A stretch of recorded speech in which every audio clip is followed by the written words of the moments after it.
Nesse vídeo eu vou falar para você sobre a célula capacitiva, um tipo de sensor que tem bastante aplicação na instrumentação industrial, que está presente em transmissores de vazão, transmissores de nível ou até mesmo transmissores de pressão. Você vai encontrar a célula capacitiva nesses dispositivos. Vou mostrar para você também como é que ela funciona, como é que ela trabalha na célula capacitiva, quais são os seus principais componentes que fazem parte, que a compõem. O que é um fluido de enchimento, também você vai aprender nessa aula aqui. Vou te apresentar também uma formulazinha para mostrar para você como é que a célula capacitiva funciona. Então, dá uma conferida nesse vídeo aí que ele está bem interessante. Eu garanto a você que ele vai acrescentar ainda mais o seu conhecimento dentro da área da instrumentação industrial.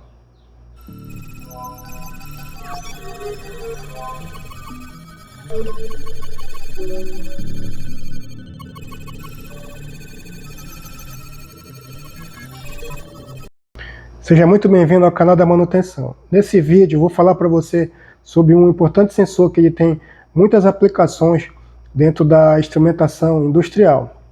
Estou falando da célula capacitiva, onde essa célula capacitiva ela se encontra em vários instrumentos, como por exemplo transmissores de vazão, transmissores de nível, transmissores de pressão, tudo isso você vai encontrar a célula capacitiva presente nesses equipamentos. Vou mostrar para você também como é que ela realiza a sua medição, lá no processo, como é que ela funciona, como é que ela trabalha para fazer essas medições aí, essa conversão de uma leitura até chegar o display do instrumento. Vou mostrar também para você, vou falar quais são os seus componentes, por exemplo, o fluido de enchimento, que é o diafragma, os eletrodos. Eu vou mostrar para você cada um desses componentes que fazem parte da célula capacitiva.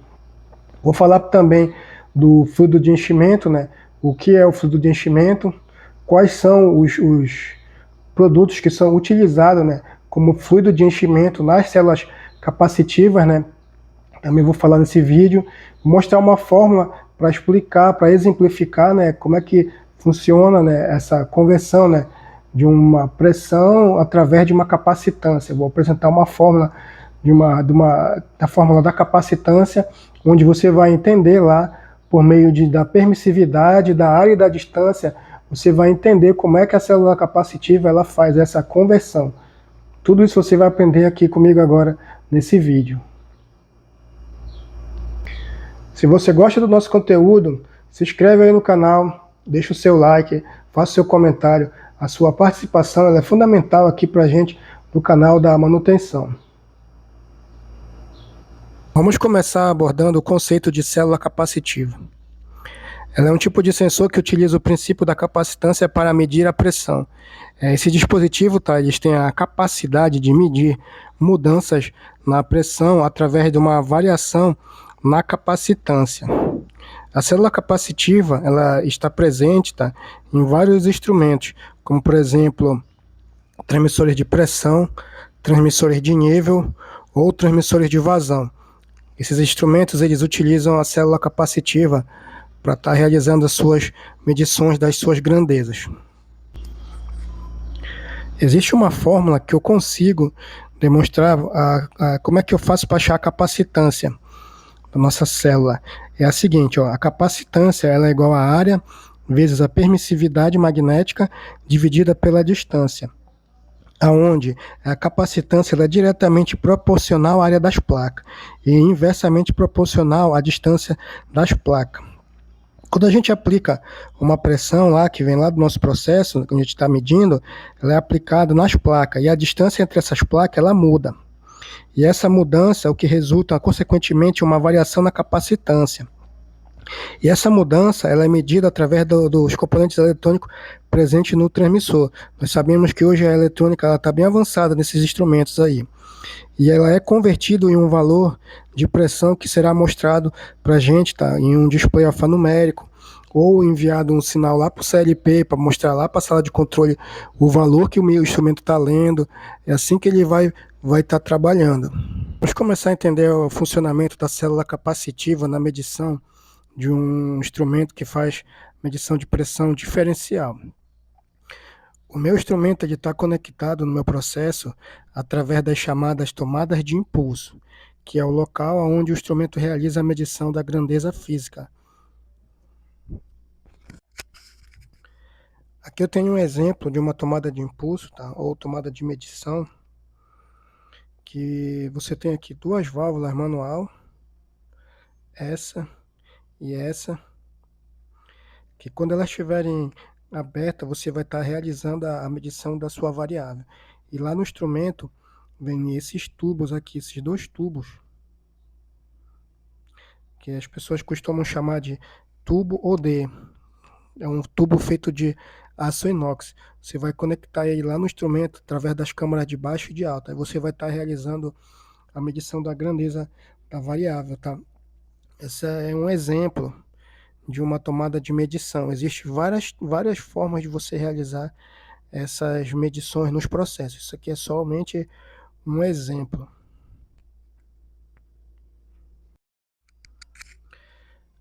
Aqui eu tenho uma outra forma de fazer a medição de uma grandeza.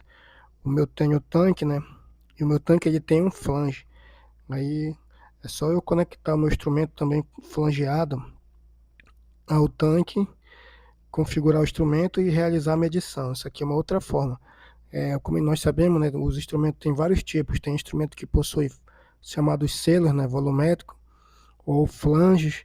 Também tem os instrumentos que possuem somente as câmaras de baixo e de alto que você conecta por tubulações, por exemplo. Existe uma infinidade de instrumentos e uma infinidade de formas com que você realiza essas medições, essas grandezas no processo, tá? Essas duas que eu mostrei são dois exemplos, tá? Aquela com a tubulação de aço inox e essa aqui com a medição através de flange, para fazer a medição de um tanque, do nível do meu tanque. Aí o meu tanque tem um ponto com flange, eu só chego com o meu instrumento flangeado, conecto ele ao meu tanque, configuro todinhos os parâmetros necessários para o meu instrumento funcionar, também alimento ele, logicamente, né, com a tensão de alimentação dele, e pronto, já está instalado, configurado, é só realizar as medições e gerar lá para o meu processo as devidas informações que eu preciso.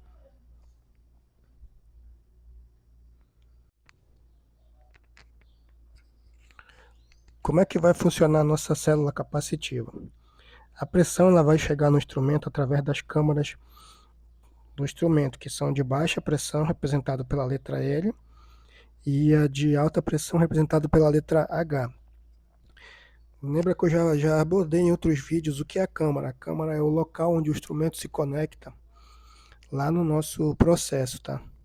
Aí a pressão vai chegar através da câmara, né, das duas câmaras, e vai atuar em cima de um diafragma. Que diafragma é esse cara aqui, ó?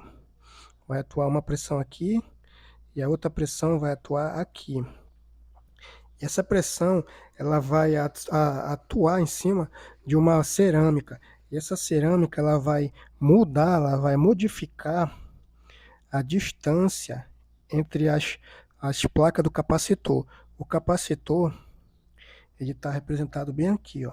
Tem uma placa central aqui, aí tem uma lateral aqui e outra aqui. E bem no meio entre essas placas tem o dielétrico, o fluido de enchimento, onde eu vou abordar mais lá para frente o que é esse fluido de enchimento.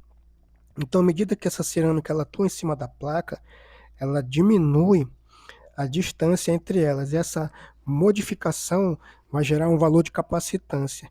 E esse valor de capacitância, lembra lá da nossa fórmula, ele é inversamente proporcional a essa distância.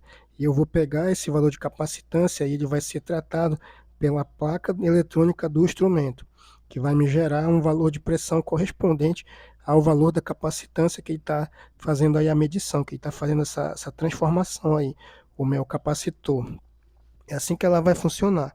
Ela recebe uma pressão lá do processo no diafragma, aí o diafragma aciona aqui a cerâmica atua em cima do capacitor, diminuindo a distância dessa placa aqui em relação a uma placa central. Ele diminui essa distância e não se tocam, tá? Tem um dielétrico no meio, não se tocam. Ele só diminui essa distância. E essa mudança na distância, ela modifica a capacitância, ela atua em cima do valor da capacitância. E esse valor, esse sinal, ele é tratado pela placa do instrumento e é convertido em um valor de pressão, que vai ser mostrado para você lá no display alfanumérico, vai ser tratado e pode ser enviado para a sala de controle, para o CLP, para onde você quiser que o sinal seja enviado. Qual é a função do fluido de enchimento? É transmitir a pressão do processo e também ele funciona como um dielétrico, tá? Um isolante. E os produtos que são utilizados como fluido de enchimento podem ser o óleo silicone, tá? O óleo de silicone, que ele trabalha com uma faixa de temperatura de menos 40 graus a 149 graus centígrados. Outro produto, o óleo de silicone modificado, que ele trabalha com 15 graus a 315 graus centígrados ou Celsius. O óleo de fluorcarbono, que ele também trabalha com uma temperatura de menos 45 a 205 graus. Esses fluidos são escolhidos com base nas condições de operação e na faixa de temperatura do processo, tá? E vão ajudar a garantir a precisão e a estabilidade nas medições na hora de realizar as medições de pressão, tá?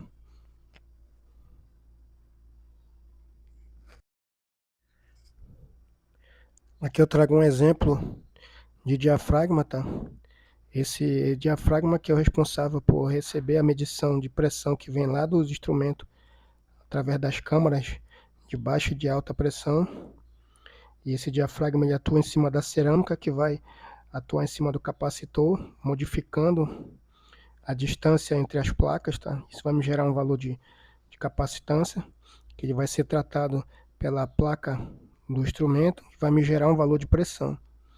Esse que é o aspecto do diafragma. Isso aqui é um exemplo de um diafragma.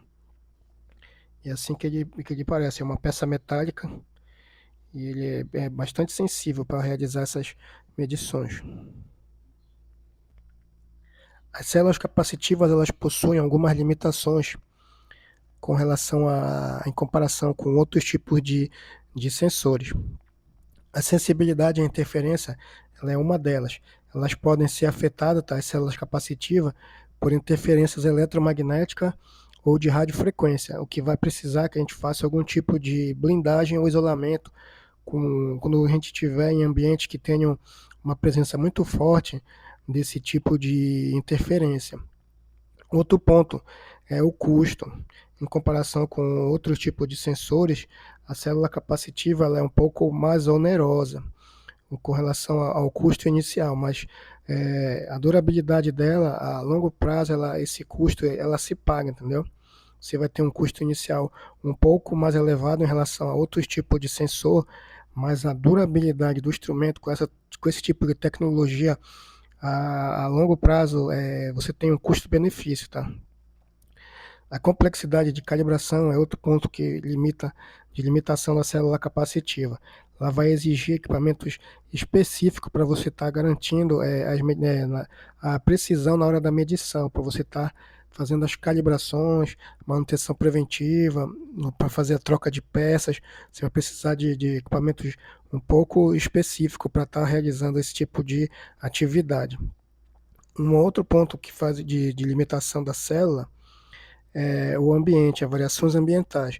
Embora elas sejam menos sensíveis à variação de temperatura do que outros tipos de sensores, mesmo assim ainda elas podem ser afetadas por mudanças extremas no ambiente. Tá? Esse é outro ponto de limitação da célula capacitiva.